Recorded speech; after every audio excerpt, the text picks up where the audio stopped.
سب بولیے رضی اللہ تعالی۔ عمر فاروق رضی اللہ تعالیٰ عنہ کا مبارک زمانہ ہے۔ حضرت عمر نے فوج بھیجی ایران کے حکمران کے ساتھ جہاد کرنے۔ ایران کے بادشاہ نے 2 عیسائی جاسوس بھیجے، کہنے لگا ذرا پتہ تو کرو مسلمانوں کا رات کا طریقہ کیا ہے، میں صف بندی کراتا ہوں۔ وہ ساری رات صف بندی کراتا رہا۔ 2 جاسوس آئے مسلمانوں کی معلومات کرنے۔ معلومات کر کے جب واپس گئے تو حضرت عمر فاروق رضی اللہ تعالیٰ عنہ کے سپاہیوں کو دیکھا، غور سے پلٹے تو بادشاہ کہنے لگا کیا حال دیکھ کے آئے ہو؟ کہنے لگا سارے مسلح پہ بیٹھے ہوئے ہیں، جتنے گھنٹے ہم وہاں رہے ہیں مجاہدین مسلح پہ رہے ہیں، یوں لگتا ہے جیسے ان کا دنیا داری سے کوئی تعلق۔ اور کہنے لگے بادشاہ کوئی ایسی طاقت ہے جس کو وہ بلا رہے تھے، کوئی ایسی قوت ہے جس کو وہ پکار رہے تھے، ہمیں بھی وہاں کھڑے ہو کے محسوس ہوتا تھا کہ ہاں کوئی ہے جو آ جائے گا ان کی مدد کے لیے، کوئی ہے جو پہنچے گا ان کی مدد کرے گا۔ ایران کا بادشاہ کہنے لگا مجھے سمجھ آ گئی ہے، وہ جسم کی طاقت سے ہی نہیں لڑتے، وہ کوئی غیبی طاقت ہے جس سے وہ لڑتے ہیں۔ بھائی وہ غیبی طاقت بھی تو ہمارے پاس ہم نے ناراض کر لیا نا، وہ بھی تو نہیں نا، مسجد کا رخ بھی تو کوئی نہیں۔ اور میں نے پچھلے جمعے بھی کہا تھا، پھر کہتا ہوں، وہن ہو گیا امت کو۔ نبی پاک نے فرمایا امت کو وہ کیا ہے، دنیا سے محبت ہو گئی ہے، موت سے کراہت ہو گئی، وہن ہے۔ صحابہ کرام کو موت سے بڑا پیار تھا، موت سے بڑی محبت کر، ہماری طرح نہیں وہ کہتے تھے مریں گے تو منو مٹی، تو وہاں ٹھیک ہے عذاب قبر حق ہے، لیکن میں کہا کرتا ہوں سالوں کے بعد جو پردیس سے ماں کے پاس آئے، ماں اسے عذاب نہیں دیتی، اس کا ماتھا چوما کرتی ہے۔ اور بھائی جو رب کریم کی بارگاہ میں جائے گا تیرا کیا خیال ہے، گل سڑ جائے گا؟ مدینے والے حبیب نے فرمایا قبر المومن روضۃ من ریاض الجنہ، فرمایا میرا مومن جب قبر میں جاتا ہے تو اللہ جنت کے سارے دروازے کھول دیتا ہے، وہ تو اللہ کی رحمت میں پہنچتا ہے۔ کون کہتا ہے مومن مر گئے، وہ تو قید سے چھوٹے اپنے گھر گئے۔ کون کہتا ہے قبر میں عذاب ہے تو صرف عذاب ہی ہے، ہاں مجرم کو سزا ملے گی، لیکن مومن ہمیشہ جہنم میں، وہ بالآخر جنت میں جائے گا، بالآخر جنت میں جائے گا۔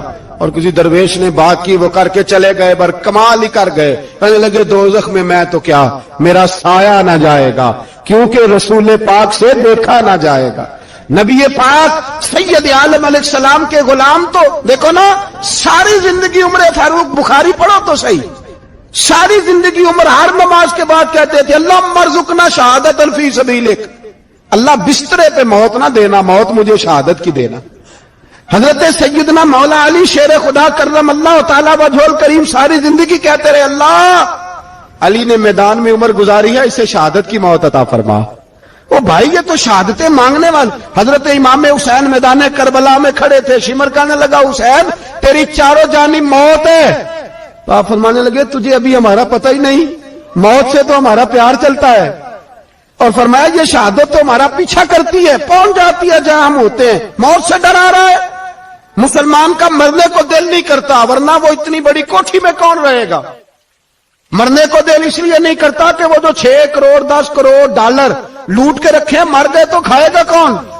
وہ فقیر فاقہ مست تھے، ان کا گھر ہی کوئی نہیں تھا، ان کے بینک بیلنس ہی کوئی نہیں تھے، وہ کہتے تھے گھر ہمارا ہے وہ جو ہمارے رب نے تیار کیا ہوا ہے، ہمارا بینک بیلنس ہے وہ جو ہمیں جنت میں جا کے ملے گا۔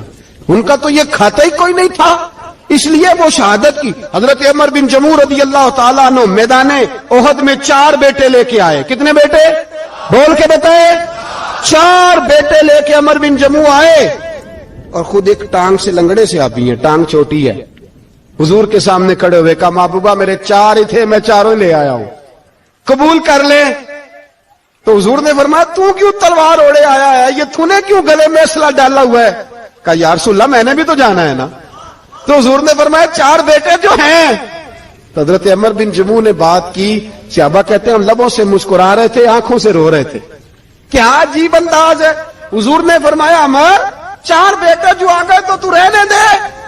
حضرت عمر رو پڑے، کہنے لگے محبوبہ کیا لنگڑے جنت میں نہیں جائیں گے؟ کیا حضور میں لنگڑا ہوں تو میرے لیے جنت کوئی نہیں؟ میرے حبیب پاک سید عالم صلی اللہ علیہ وسلم نے فرمایا عمر تو ضرور جنت میں جائے گا۔ کہا محبوبہ پھر بچے بعد میں جائیں گے، میں پہلے میدان میں جاؤں گا۔ ایک بی بی 4 بیٹے لے کے آئی احد میں، کہا محبوبہ کل کمائی تھی میں لے آئی ہوں, میرے پاس کوئی اور شے ہوتی تو میں بچا کے نہ رکھتی, بیٹے دے کے نا حاضری لگوا کے تو واپس دروازے پہ لے گئی.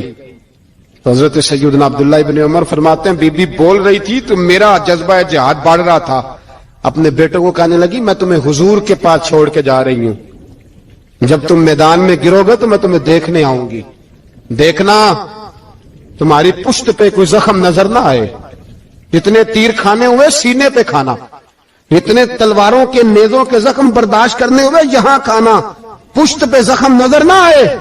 حضرت عبداللہ ابن عمر فرماتے ہو بی بی کی گفتگو میرا جذبہ جہاد بڑھا رہی تھی. ایک بی بی 3 سال کا 4 سال کا بیٹا لیے رو رہی ہے, احد کا دن ہے, سہیلیاں پوچھتی ہیں تو کیوں روتی ہے؟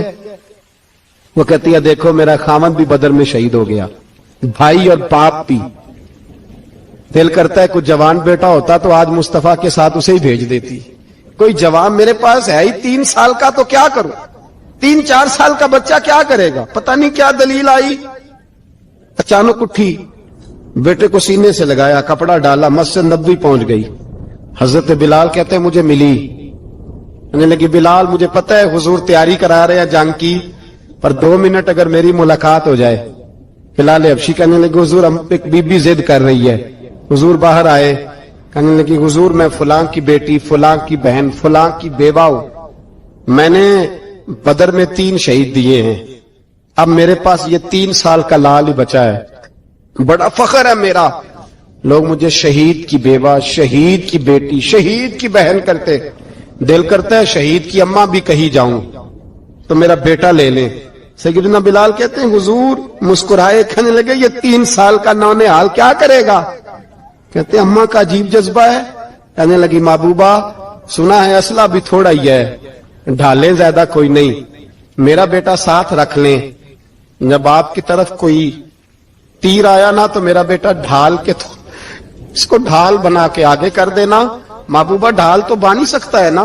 حضرت بلال فرماتے ہیں مصطفیٰ کریم نے فرمایا جا میں نے قبول کیا, قیامت کے دن بیٹا گھر لے جا, جب تیرا نام پکارا جائے گا تو شہید کی اماں کہہ کے پکارا جائے گا, جا تو گھر لے جا. کہتے ہیں چلتے چلتے ایک غریبنی اور آ گئی, اتنی سی اٹی بان کی, اتنی سی. بلال حضور سے ملاقات ہو جائے گی. نبی پاک آ گئے, کہا محبوبہ یہ غلبہ اسلام میں میرا بھی حصہ ڈال لے. حضور نے فرمایا یہ کیا ہے؟ کہنے لگی حضور خاوند فوت ہو گیا, اولاد اللہ نے بے نیازی سے دی نہیں, سویرے چرخہ کاٹ کے رزق حلال کھاتی ہوں, میرے پاس نا یہ اتنا سا بان ہے, ایک گھوڑے کی لگام بن جائے گی. محبوبہ حصہ تو ڈال جائے گا نا دین کے لیے, میری قبولیت ہو جائے گی. میرے حبیب نے ہاتھ اٹھائے اور دعا مانگی, کہے اللہ جتنا تو میدان کے مجاہدوں کو اجر عطا فرمائے اتنا اس غریبنی کو بھی عطا فرمانا. حضرت عمر فاروق رضی اللہ تعالیٰ عنہ رات کا وقت چہرے پہ نقاب ڈال کے گلی میں گھوم رہے تھے. میں بھی گلی میں نکلتا ہوں, آپ بھی نکلتے ہیں, لیکن مقصود یہ ہے کہ ذرا پتہ کریں باہر کی ہوا کیسی ہے. مقصود یہ ہے کہ پتہ کریں کہ آج برگر کس دکان کا اچھا ہے, معلومات کریں کہ محلے کی سیاست کس رخ جا رہی ہے. وہ بھی نکلتے تھے, لیکن مقصود یہ نہیں تھا. مقصد سمجھ گئے تھے نا, وہ اس لیے نکلتے تھے کہ پتہ کروں کوئی دکھی تو نہیں, کوئی تکلیف میں تو نہیں, کوئی آزمائش میں تو نہیں. دیکھیں نا کام وہی ہے, میں بھی کرتا ہوں, آپ بھی کرتے ہیں, ساری دنیا کرتی, لیکن وہ ایکم احسن عملا, کردار کس کا ستھرا ہے, ذہن کس کا اونچا ہے, ذوق کس کا بڑا ہے. زندگی وہ بھی بتا گئے, ہم بھی گزار رہے ہیں, لیکن وہی کمزور باتیں اور وہی روایتی گفتگو اور وہی لب و لہجہ اور وہی دنیا داری کے مخصوص سی ہماری گفتگو, فلاں کیا کر رہا ہے, کہاں پہنچ گیا. اگر پیسے کسی نے نہیں کمائے تو کہاں نکھٹو ہے تب نہیں کمائے, اور اگر زیادہ کما لیا تو کہنے لگے 1 نمبر طریقے سے تو نہیں کمائے جا سکتے, یہ کوئی غلط رستہ اختیار گفتگو ہے بس, نشستن گفتن برخاستن. تو اعلیٰ کام اعلیٰ کردار ان لوگوں, حضرت عمر گزر رہے تھے. تو غلام ساتھ تھا, ایک شخص کو دیکھا کہ مدینے کے باہر خیمہ لگایا ہوا ہے. بھئی خیریت ہے, یہاں خیمہ کو لگایا؟ کہنے لگا امیر المومنین سے ملنے آیا ہوں, رات ہو گئی تھی تو سوچا یہیں قیام کر لیتا ہوں, صبح ان سے ملوں گا. تو فرمایا اندر کسی کے درد سے کراہنے کی آواز آتی ہے, کہنے لگا میری بیوی ہے اور بچے کی ولادت کا وقت آ گیا تکلیف میں. حضرت عمر دوڑے گھر گئے, اپنی اہلیہ سے کہنے لگے نیکی کمانے کا ارادہ ہے؟ اس نے کہا ہے. مقصد سمجھ گئے تھے نا وہ لوگ, بالکل ہے. فرمایا جو ضرورت کی چیزیں ولادت کے وقت ہوتی ہیں لے لے. کچھ گھی لے لیا, کچھ چنے لے لیے, کچھ ضرورت کی چیزیں لے لی, خاتون کو ساتھ لیا. یہ خاتون اول کی بات کر رہا ہوں میں خاتون اول کی بات کر رہا ہوں. حضرت فاروق اعظم رضی اللہ تعالیٰ عنہ امیر المومنین ہے. حضرت عمر نے اپنی اہلیہ کو ساتھ لیا, جہاں وہ شخص تھا وہاں آئے. اہلیہ نے حضرت عمر کے ذمہ کام لگایا, آگ جلا لیں, یہ تیل لے لیں, فلاں فلاں چیز گھی میں ڈال لیں, بنانی شروع کر دیں. فاروق اعظم نے ہاتھ کے اندر پکڑا ہوا برتن, چمچا, ڈوئی بھی آخ لی دے, پنجابی ہے نا ہم, تو وہ کام کر رہے ہیں, چلا رہے ہیں, آگ جلا رہے ہیں. خاتون اندر ڈیوٹی کر رہی. تو وہ شخص جو تھا نا جس کی بیوی تھی, وہ کہتا میں 2-3 دفعہ کا غلام ادھر آ, فلانی چیز بتا. میرے ذہن میں یہ تھا کہ امیر المومنین نے کو بندہ کھڑا کیا آنے جانے والے مسافروں کا خیال کرے. میرے سے 2-4 دفعہ میں نے اپنے لفظوں میں بات بھی کہہ دی, لیکن جب اندر میرے بچے کی ولادت ہوئی تو اندر سے میری بیوی بولی اور حضرت عمر کی اہلیہ بولی اور بول کے کہنے لگی امیر المومنین مبارک ہو, آپ کے دوست کو رب نے بیٹا دیا ہے. وہ شخص کہتا ہے میں باہر کھڑا تھا, وجود تڑپ گیا, آنکھیں برس پڑی, کبھی نہیں رویا تھا پر کیفیت عجیب بن گئی. کوئی تقریر نہیں سنائی, کوئی اعلیٰ شعر نہیں انہوں نے پڑھا. میں نے جوں لے کر ان کے سر سے پاؤں تک دیکھا. میں نے کہا یہ وہی شخص ہے جس کا نام لیں تو کیسر و کسرا کانپ جاتے ہیں, یہ وہی شخص ہے. میں نے جمعے میں کہا تھا کہ روب کپڑوں کا نہیں ہوتا, روب تو دیانتداری کا ہوتا ہے. ہاں بڑا مال کما کے لوگوں نے بنائی ہوتی ہے, کار کوٹھی تو بندے کھڑے ہو کے کہہ دیتے ہیں 2 نمبر طریقے سے آیا ہے. اور 13ویں-14ویں گریڈ کا ملازم ہو تو اس کے سامنے بہت بڑا افسر ڈر رہا ہوتا ہے, یار بندہ دیانتدار ہے, یہ رشوت نہیں لیتا, سفارش نہیں مانتا, یہ میرٹ پہ کام کرتا ہے. تو روب تو آپ کی دیانتداری کا ہے, آپ کی سچائی کا ہے. اپنی زندگی میں جو لوگ مقصد سمجھ گئے, مقاصد پا گئے, کچھ کر گئے, ہم ذرا الجھ گئے ہیں. پہلے اتنا شاندار مکان بناتے ہیں, پھر مرنے کو کس کا دل چاہے. اتنی محنت کر کے جو ہے وہ کوٹھی بنائی ہے تو اب چھوڑ کے کون جائے. وہ تیار بیٹھے تھے, انہیں نبی کریم نے کہا تھا کن فی الدنیا کانک غریب نو عابر السبیل, تم نے مسافروں کی طرح رہنا ہے. او میرے بھائی, کبھی دیکھا ہے ایئرپورٹ پہ مسافر لڑتا ہو کہ میں نے یہ جگہ خریدنی ہے؟ اسے پتہ ہے کہ ابھی فلائٹ آنی ہے, میں نے تو چلے جانا ہے. ریلوے اسٹیشن پہ جو جگہ ہوتی ہے وہ خریدنے کے لیے لوگ رٹا نہیں ڈالتے, انہیں پتہ ہے پہلی ٹرین سے چلے جانا ہے. بس سٹاپ پہ جھگڑے نہیں ہوتے کہ یہ کرسی میری ہے, جانا جو ہے مٹی دیں تے مٹی رہنا ہی. ایویں کا دی بلے بلے, اج مٹی دے اتے بندے آتے کل مٹی دے تھلے. اتنا زیادہ مقصد نہیں نا جب سمجھتے تو بے چین ہے, بے قرار. بعض لوگوں نے اتنے پیسے جمع کر لیے کہ اتنے کھا نہیں سکتے, اتنی ضرورت نہیں, لیکن اس کے باوجود ہے کہ وہ دوڑ ختم ہونے کا نام ہی نہیں لے رہے. حضرت صدیق اکبر رضی اللہ تعالیٰ عنہ امیر المومنین ہے. بادشاہوں کے بڑے بات ہوتی ہے, ہمارے ملک میں ایسے بھی بادشاہ گزرے ہیں کہ جو سفر پہ جاتے تھے تو خانسا میں بھی لے جاتے تھے, باورچیوں کو بھی لے کے جاتے تھے کہ کھانا میری مرضی کا ہونا چاہیے. حضرت ابوبکر صدیق نے پانی مانگا امیر المومنین, تو صحابہ نے نہ شہد ملا پانی پیش کیا. کوئی اتنی لمبی بات تو نہیں, لیکن صدیق اکبر رو ہی پڑے, اور اتنا روئے کہ ہجکیاں بن گئیں. لوگ کہتے ہیں پتہ نہیں تھا کس بات پہ رو رہے ہیں, پر ہم بھی رو پڑے. حضور آپ کیوں روتے ہیں؟ تو آپ فرمانے لگے یار مجھے آسانیوں میں مبتلا کرنے لگے ہو, مجھے ان دنیا کی لذات میں الجھانے لگے ہو. میں حضور کی بارگاہ میں بیٹھا تھا تو اللہ کے رسول فرما رہے تھے پیچھے ہٹ جا, پیچھے ہٹ جا, پیچھے ہٹ جا. میں نے پوچھا حضور آپ کس کو کہہ رہے ہیں؟ تو حضور فرمانے لگے دنیا میرے پاس آئی تھی, وہ قریب کرنا چاہتی تھی مجھے, تو میں نے اسے کہا پیچھے ہٹ جا, میرے نیڑے نہ آنا, دور ہٹ جا. تو ہٹ تو گئی ہے پر جاتی دفعہ کہہ گئی ہے سونیا آپ تو بچ گئے ہیں, پر آپ کے بعد والے کیسے بچیں گے؟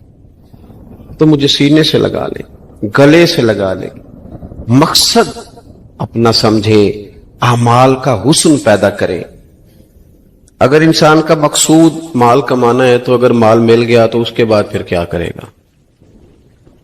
کسی نے طے کر لیا تھا کہ بہت بڑی گاڑی اور بہت بڑا بنگلہ مجھے چاہیے، تو وہ بنگلہ اسے مل گیا، گاڑی آ گئی، اب تو مقاصد کیونکہ طے نہیں ہوتے، تو جو چیز انسان چھوٹا سا مقصد طے کرتا ہے وہ اسے حاصل ہو جاتا ہے۔ میں نے ملک سے باہر جانا ہے، گھر سیٹ کرنا ہے، ساتھ والا پلاٹ لینا ہے، ہو گیا سارا کچھ، تو اب وہ پھر انسان بے چین ہو جاتا ہے، پریشان رہتا ہے، کہتا ہے سمجھ نہیں آتی مطلب مقصود کیا ہے۔ اللہ تبارک و تعالیٰ نے تو ایک تنکا بے مقصد پیدا نہیں کیا، اتنا سونا انسان کیسے بے مقصد پیدا کر دے؟ تو رب کریم نے ہمیں بتایا کہ مقصد تو تمہارا ہے، مقصد ہے الذی خلق الموت والحیات لیبلوکم ایکم احسن عملا، اس نے موت اور حیات اس لیے پیدا کی ہے تاکہ پتہ چلے تم میں اچھے عمل کون کرتا ہے، تم کس قدر زیادہ اپنے رب کی عبادت کرتے ہو، کس قدر زیادہ حسن اخلاق کا مظاہرہ کرتے ہو، کس قدر زیادہ لوگوں کی خدمت کرتے ہو، کس قدر زیادہ تم دین کی تبلیغ میں، اشاعت میں، ابلاغ میں، ترویج میں کردار ادا کرتے ہو۔ با مقصد تمہیں بنایا، با مقصد اچھا ترین عمل تم میں سے کون کرتا ہے، اس لیے موت اور حیات پیدا کی تھی کہ تم نے ستھرے سے ستھرے اعمال، بہتر سے بہتر کردار، اعلیٰ سے اعلیٰ تمہارا انداز زندگی۔ دیکھیں ہم نے لوگوں کے ساتھ مل کے رہنا ہوتا ہے، بہت ساری چیزیں ایسی ہوتی ہیں کہ جو تکلیف کا سامان بنتی ہیں۔ اب انہی لوگوں کے ساتھ اللہ نے ہمیں مل کے رہنے کا حکم دیا، ان کے حقوق ادا کرنے کا حکم دیا، تو ساتھ ساتھ نہ درگزر کا بھی کہا، معافی کا بھی کہا۔ جب انسان معافی کر دینے والا ہو جاتا ہے، درگزر والا ہو جاتا ہے، تو پھر وہ بڑا ہو جاتا ہے، بڑے دل والا ہو جاتا ہے، بڑے حوصلے والا ہو جاتا ہے، بڑے ضرب والا ہو جاتا ہے، اس کی زندگی حسین ہوتی۔ تو یہاں آئے تھے کچھ کام کرنے، وہ جو ہم نے مقصود بنائے تھے نا، مطلب اچھے کپڑے، اچھی دنیا داری، اچھی گاڑی، اچھا موبائل سیٹ، وہ چونکہ مقصود نہیں تھا تو ان چیزوں کے حصول کے باوجود بھی لوگ پریشان ہیں۔ مقصود یہ تھا کہ بہترین عمل، سونا عمل، اعلیٰ ترین عمل، میرے رسول پاک صلی اللہ علیہ وسلم کے غلاموں نے نا وہ عمل کر کے دکھایا۔ اعلیٰ ترین مزاج رکھتے تھے اور اعلیٰ ترین خدمت، یعنی لوگ ان کا کردار دیکھ کے نا، کردار اور عمل دیکھ کے، ہم تو لمبی تقریریں کرتے ہیں، باتیں کرتے ہیں، بڑا کچھ بتانا پڑتا ہے، لیکن وہ بس تھوڑا سا نا لوگ ان کے پاس اٹھتے بیٹھتے تھے، آتے جاتے تھے۔ اتنی دوڑ ہے کہ آگے بڑھ کے اور لینا ہے، اور لینا ہے، عالم مزید کا رٹا، وہ سمجھ گئے، ہم نہ اڑے ہوئے۔ بہت سارے لوگ ایسے ہیں جنہیں صحیح بات کا پتہ چل گیا ہے، وہ فیصلہ کرنے میں دیر کر رہے ہیں، انہیں سمجھ آ گئی ہے کہ بہتر یہی ہے کہ میں وقت پہ مسجد آیا کروں، انہیں سمجھ آ گئی ہے بہتر یہ ہے کہ سویرے اٹھ کے نا واٹس ایپ بعد میں دیکھوں، پہلے قرآن پاک کی زیارت کر لیا کروں۔ سمجھ انہیں ہے، سمجھ ہے کہ باتیں زیادہ کرنے سے بہتر ہے درود و سلام زیادہ پڑھا جائے، پتہ انہیں ہے، وہ فیصلہ ہی نہیں کر رہے، ارادہ نہیں بنا رہے، توجہ نہیں کر رہے۔ جب بہت زیادہ بندہ دنیا داری میں الجھ جاتا ہے نا، بہت زیادہ، آسانیاں تو بندے کو جینے نہیں دیتی۔ پہلے انسان کہتا ہے کہ موٹر سائیکل ہو جائے نا تو چلو سفر آسان ہوگا، پھر موٹر سائیکل کہتا ہے ٹائر 2 ہیں، 4 ٹائروں والی ہونا، چلو مہران ہی ہو جائے خیر ہے، لیکن مہران میں بیٹھتے ہی اسے خیال آتا ہے کہ اس کی تو سیٹیں تنگ ہیں، پھر اس سے بڑی گاڑی چاہیے۔ یہ روز دوڑ ہے، بانج فقیروں کسے نہیں ماریا، اے ہوئی چور اندر دا، یہ دوڑ ہے، یہ ختم۔ حضرت ابوبکر صدیق رضی اللہ تعالیٰ عنہ امیر تھے، ہمیں تو نا جی ایک سے ایک کھانا، اور آج یہ نہیں کھانا، آج میری مرضی کا کھانا، یہ میری مرضی کا، یہ میرے بچے کی مرضی کا، یہ فلانے کی مرضی کا، وہ خواہشات کا انبار۔ اور نفس بچے کی طرح ہوتا ہے، خواہش پوری کرو تو فوراً ہی دوسری بھی بتا دیتا ہے، دوسری پوری کرو تو تیسری کی بھی خبر دے دیتا ہے۔ ہم نا چونکہ الجھ جاتے ہیں، پھر وہ الجھاؤ ہمیں باہر نہیں نکلنے دیتا۔ اگر تھوڑا تھوڑا کر کے، میرا مطلب یہ ہے کہ زندہ رہنے کے لیے روٹی کھانی ہے نا، مثلا روٹی کا لطف کتنی دیر ہوتا ہے، جتنی دیر منہ میں چباتے ہیں، اس کے بعد ختم۔ تو کپڑا تو پہننا تھا بدن چھپانے کے لیے، اس میں وہ کدھر سے آ گئی ساری کہانیاں جو آج بن گئی. اور اتنے میں نے عجیب و غریب نظام دیکھا ہے کہ نوجوان ہے، اچھا بھلا سیانا آدمی، کپڑے اس نے تازے سلوائے ہیں اور 99 لوگوں نے کہا صحیح لگ رہا ہے، تو صرف ایک نے کہا نہیں ٹھیک لگ رہا. وہ پریشان ہو جاتا ہے، کہتے بھی اس کا کچھ کروں. کیوں؟ اس لیے کہ یہی سارا مقصود سمجھ لیا ہے، کپڑے پہننا، اسی میں الجھ جانا. میں اکثر دوستوں سے کہتا ہوں، میں خود کسی دوسرے کی بات نہیں کرتا، بہت زیادہ عمر نہیں میری، میں خود جایا کرتا تھا. شادی کوئی آ گئی تو 2-3 دن پہلے ابا جی کہتے تھے پرانے جوتے کچھ گنڈوا لا، کچھ پالش کرا لا، توڑے میں ڈال کے جانا موچی کے پاس، اس نے کچھ سیٹ کر دینے. اب کہاں رہ گیا جی یہ کام؟ چھٹی نہیں ہو گئی. اب کون سا ایسا سلسلہ ہے؟ وہ جو کہیں سے کپڑا تھوڑا پھٹ جاتا تھا نا تو اما اس کو اس طرح پیوند کراتی تھی کہ ڈیزائن بھی بن جاتا تھا اور کام بھی چل جاتا. کدھر گیا وہ دور؟ لیکن تکلیف دیکھ لیں آج پہلے سے زیادہ ہے، لڑائی پہلے سے زیادہ ہے، آزمائش پہلے سے زیادہ ہے. کیوں؟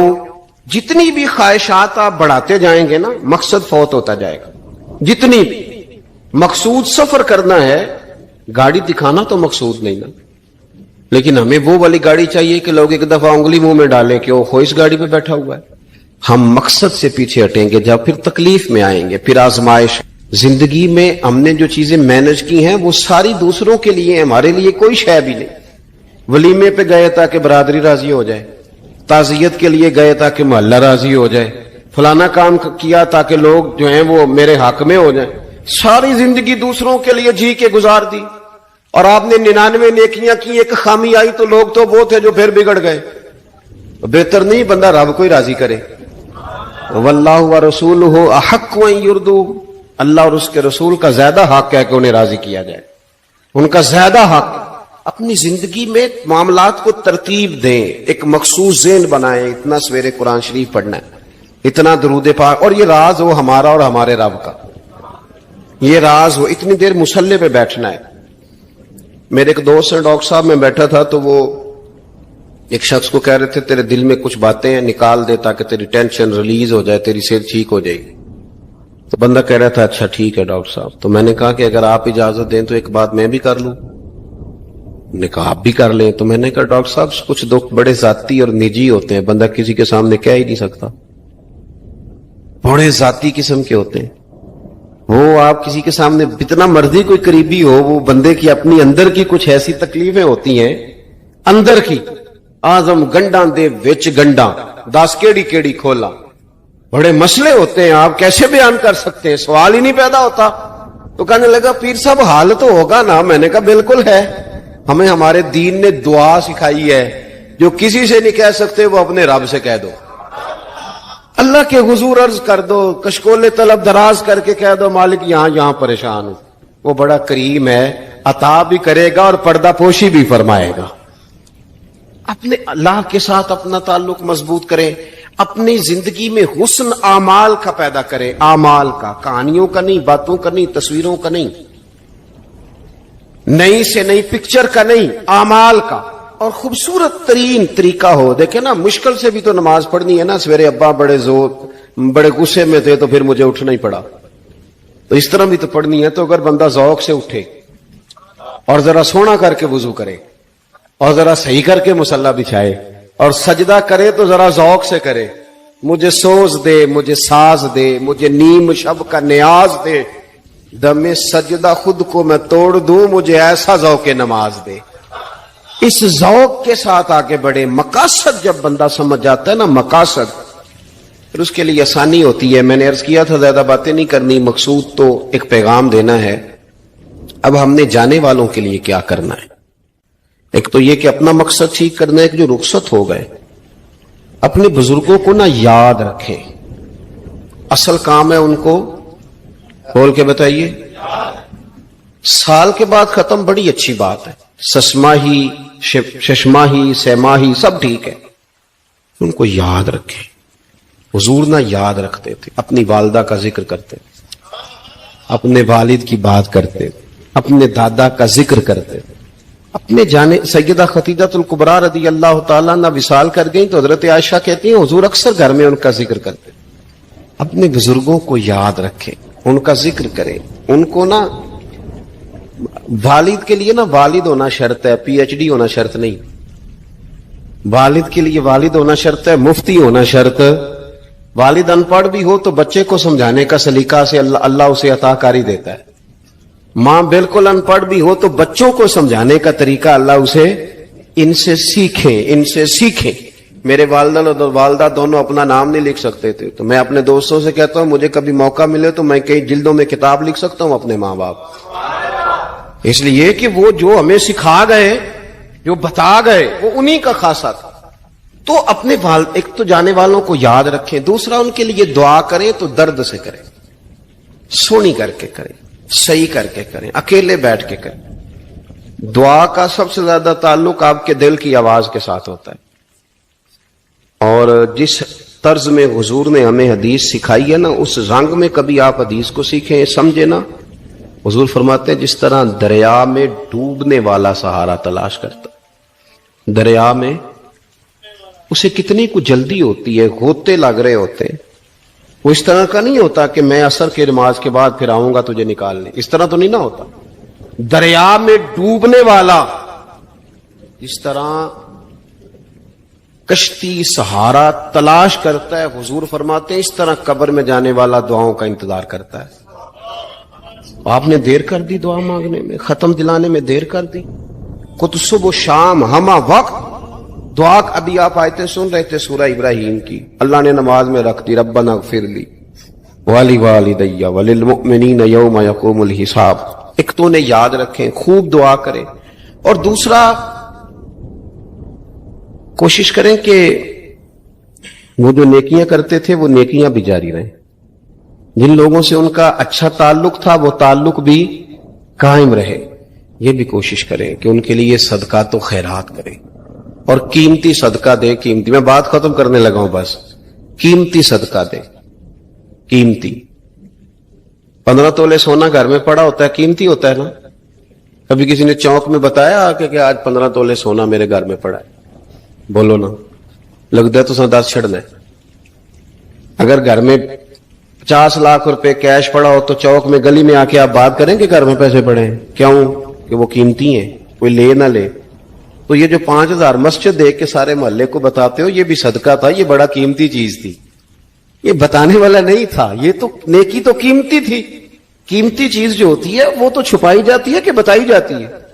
یہ جو بیٹیاں ہیں نا اسلام کی، مائیں بہنیں، یہ قیمتی ہیں. اس لیے اسلام انہیں کہتا ہے تم گلیوں اور چوکوں میں آنے والی نہیں، قیمتی چیزیں گھر کے اندر رہا کرتی ہیں. تم قیمتی چیزیں ہو، تمہارا وجود قیمتی ہے. تم کبھی ماں ہو، کبھی بیٹی ہو، کبھی بہن ہو، کبھی بیوی ہو، قیمتی ہو. اس لیے تمہیں اسلام کہتا ہے کہ گھر کے اندر رہو گی تو تمہاری قیمت رہے گی. کچھ چیزیں ایسی ہیں جو چوکوں میں گلیوں میں پھیل جائے تو ان کی قیمت نہیں رہتی. اس لیے تمہیں کہا جاتا ہے کہ گھر میں رہو. یہ جو تمہیں چوکوں میں لاتے ہیں یہ تمہیں بے وقت کرنا چاہتے ہیں، بے قیمت کرنا چاہتے ہیں. انسان تھوڑی دیر کے لیے، اگر تھوڑی دیر کے لیے غور کرے تو بڑے بڑے جانور انسان سے بڑے طاقتور ہیں، لیکن اللہ نے ان کی نکیل انسان کے ہاتھ میں تھما دی. اتنا بڑا جہاز ہے، ٹنوں وزن لے کے چل رہا ہے. انسان کے بس کی بات نہیں کہ وہ کئی لوگ لگ کے بھی اس کو اٹھا سکیں، لیکن اللہ نے اس کے قبضہ و اختیار میں کر دیا ہے. فرمایا هو الذی خلق لکم ما فی الارض جمیعا، زمین میں جو کچھ ہے سارا تیرے لیے بنایا ہے، آسمان میں جو ہے سارا تیرے لیے بنایا ہے. وما خلقت الجن والانس الا لیعبدون، فرمایا کل کائنات میں نے تیرے لیے بنائی ہے اور تجھے میں نے اپنی عبادت کے لیے پیدا فرمایا ہے. تو جنوں اور انسانوں کو اللہ نے اپنی عبادت کے لیے تخلیق فرمایا. مقصد زندگی، مقصد تخلیق، دنیا میں آنے کا مقصد اولی اور مقصد آخری اللہ کی عبادت، اللہ کی معرفت، اللہ کی طرف توجہ، اللہ کی طرف رجوع. یہی ایک مقصد تھا انسان کے آنے کا. اسی کو قرآن نے بیان کیا تھا. اپنے اپنے مقاصد درود شریف پڑھنے والے بلند صلاۃ و سلام علیک یا سید یا رسول اللہ. اپنے اپنے مقاصد، اپنے اپنے معاملات کو ہم نے ترتیب دے لیا ہے. صبح سے شام تک کے معاملات سارے کے سارے ہمارے ذاتی، نجی اور ہمارے اپنے بنائے ہوئے مقاصد کے تحت گزر رہے ہیں. حالانکہ رب کریم نے فرمایا کہ انسان میں نے تجھے اپنی عبادت کے لیے بنایا ہے، اپنے لیے تجھے بنایا ہے، تو میری بارگاہ میں سجدہ ریز ہو، تو میری بارگاہ کی طرف توجہ کرے، تو میرے لیے تسبیح پڑھے، تو تہلیل کے جملے بولے، تو تکبیر کہے، تو میرے محبوب پہ نازل ہونے والے قرآن کی تلاوت کرے. تجھے تو اس لیے بنایا تھا. عبادت کا معنی یاد رکھیے گا، عبادت کا معنی فقط نماز پڑھنا نہیں، عبادت کا معنی صرف نماز پڑھنا نہیں. نماز عبادت کا ایک جز ہے، نماز عبادت کا ایک حصہ ہے. عبادت نماز پڑھنے کا نام نہیں، عبادت روزہ رکھنے کا نام نہیں، عبادت صرف اور صرف حج کرنے کا نام نہیں، فقط ذکر فکر کرنا عبادت نہیں، بلکہ اللہ کا حکم ماننے کا نام عبادت ہے. خدا رسول کی بات ماننے کا نام عبادت ہے. جہاں جانے کا خدا حکم دے وہاں چلے جاؤ، یہ عبادت ہے. جہاں جانے سے منع کر دے وہاں کبھی نہ جاؤ، یہ عبادت ہے. اگر نماز پڑھنے کا نام عبادت ہوتا تو پھر فجر کی فجر کے وقت کیوں پڑھنی پڑتی، پھر ظہر میں ہی کیوں فرض ہوتی، پھر عصر کا وقت مغرب میں جا کے کیوں نہ شروع کیا جاتا، پھر انسان کی مرضی تھی جب پڑھ لیتا. فرمایا نہیں، عبادت میری ہے، اصل میری اطاعت ہے. میں جب کہوں کہ یہ فجر کا وقت ہے تو تجھے فجر مان کے پڑھنا، جب کہوں ظہر کا وقت ہے تو ظہر مان کے. ہم نے عبادت کو مخصوص کر دیا. مسجد میں چلے جانا، نفل پڑھ لینا، کچھ دیر قرآن شریف پڑھ لینا، کچھ دیر اللہ کی عبادت کر لینا، کچھ دیر ذکر اذکار کر لینا، اس کا نام عبادت ہے. اور باہر نکل کے بے شک جھوٹ بولے، باہر نکل کے بے شک غیبت کرے، باہر نکلے اور کم تولے، باہر نکلے اور اپنی من مرضی کرے، تو یہ عبادت نہیں. اس لیے کہ ہم اس خدا کے ماننے والے ہیں جو صرف مسجد میں نہیں ہوتا بلکہ جلوہ تیری ذات کا کو بکو ہے. میں جدھر دیکھتا ہوں ادھر تو ہی تو ہے. ہمارا خدا صرف مسجد میں نہیں ہے، اللہ ہر جگہ ہے. جے میں تینوں اندر جانا پھر مقید جانا، جے میں تینوں باہر سمجھا اندر کون سمانا. اندر بھی تو ہے باہر بھی تو ہے، وچ بلا کون نمانا. اصل بات یہ ہے کہ جب خدا ہر جگہ ہے تو اللہ تبارک و تعالیٰ کا حکم ہر جگہ ماننا ہے، ہر جگہ اطاعت کرنی ہے، ہر لحاظ سے. رب کی بات ماننے کا نام عبادت ہے. اللہ کی، اس کے رسول الپاک صلی اللہ علیہ وسلم کی بات ماننے کا نام، توجہ ہے آپ کی میری بات پہ؟ عبادت کا مفہوم سمجھیے گا، عبادت کا مفہوم سمجھیے گا. ہمارا وہ دین نہیں جو پنڈتوں جوگیوں راہبوں کا مذہب ہے کہ جنگلوں میں نکل جاؤ تسبیح لے لو، میں کھٹکتا ہوں دل عالم میں کانٹے کی طرح اور تو فقط اللہ اللہ اللہ. یہ مذہب نہیں. ہمارا دین کہتا ہے مسجد میں بیٹھ کے جو ذکر کرے گا اسے بھی ثواب ملے گا، اور جو محنت کر کے کما کے بچوں کو کھلائے گا اسے بھی ثواب ملے گا. ہمارا دین یہ کہتا ہے جو مسجد میں بیٹھ کے قرآن پڑھے گا اسے بھی ثواب ملے گا، اور جو گلی میں پڑا ہوا کانٹا اٹھا دے گا اسے بھی اللہ اجر عطا فرمائے گا.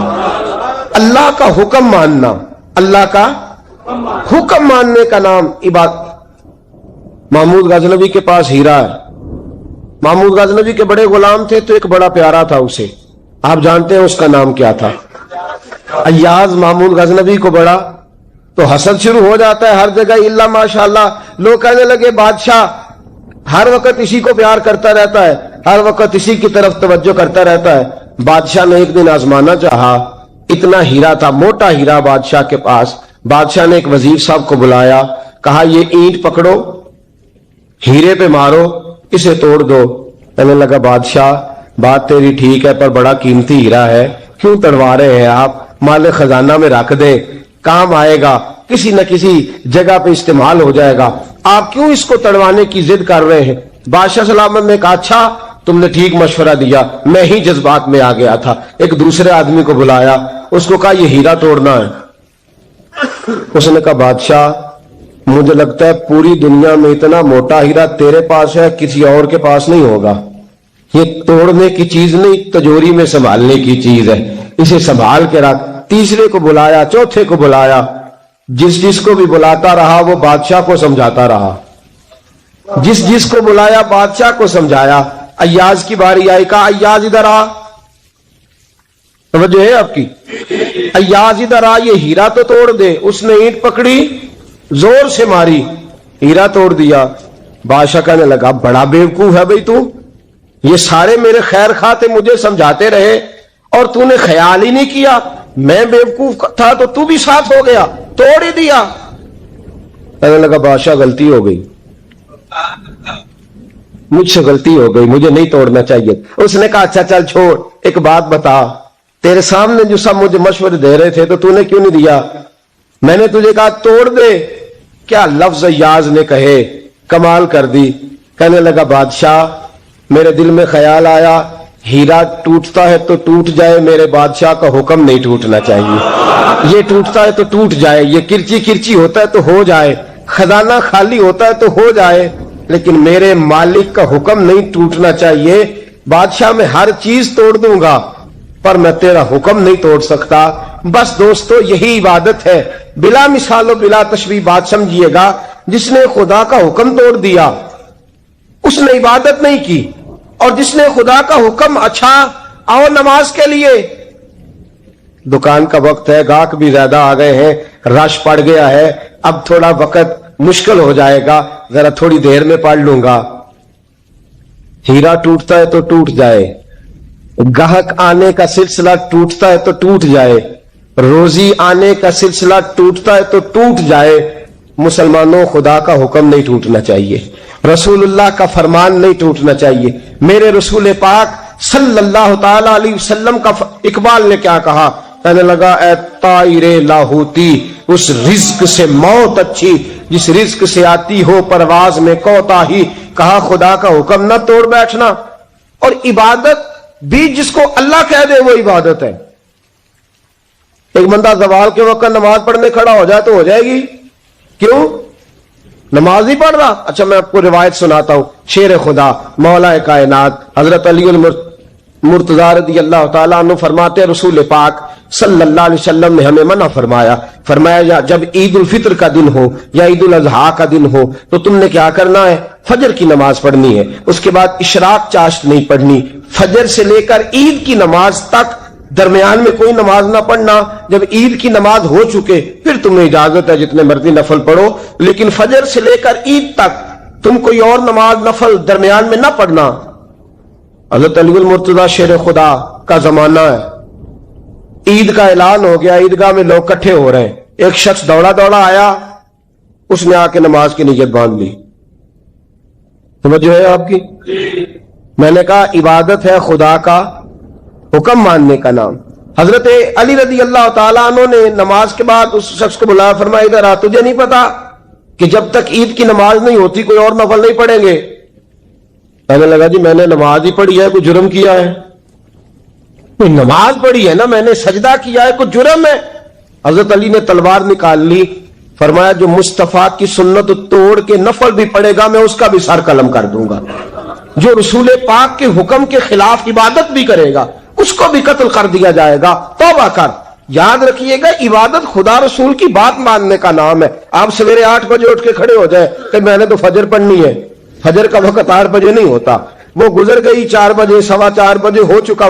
ایک شخص شام 7 بجے کھڑا ہو جائے کہے جی میں تو ظہر کی نماز 7 بجے پڑھا کروں گا، یہ کیسے ممکن ہے؟ اس کا وقت تو 2 بجے کے راؤنڈ اباؤٹ ہے، تجھے اسی وقت ادا کرنی.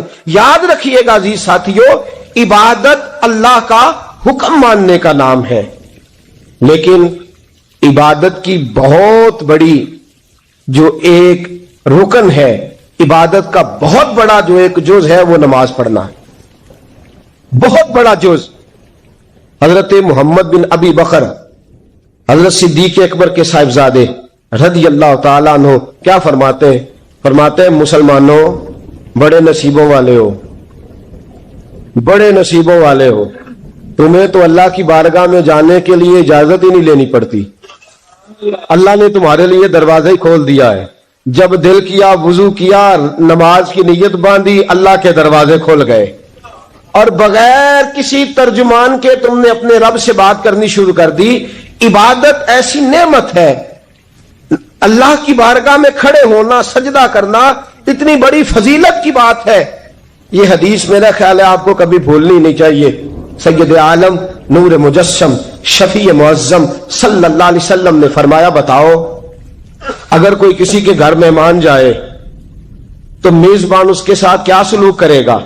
تو صحابہ کہنے لگا یا رسول اللہ جتنا میزبان اچھا ہوگا اتنا ہی اچھا سلوک کرے گا، جتنا وہ اعلیٰ ہوگا اتنا ہی اعلیٰ سلوک کرے گا، جتنا وہ عرفہ ہوگا اتنی ہی اس کی بات بھی بڑی ہوگی۔ نبی پاک صلی اللہ علیہ وسلم نے فرمایا جو مسجد جاتا ہے وہ اللہ کا مہمان ہے، جو مسجد جاتا ہے وہ اللہ کا مہمان ہے۔ فرمایا میزبان کے ذمے ہے کہ مہمان کے اوپر رحمت کرے، کرم کرے۔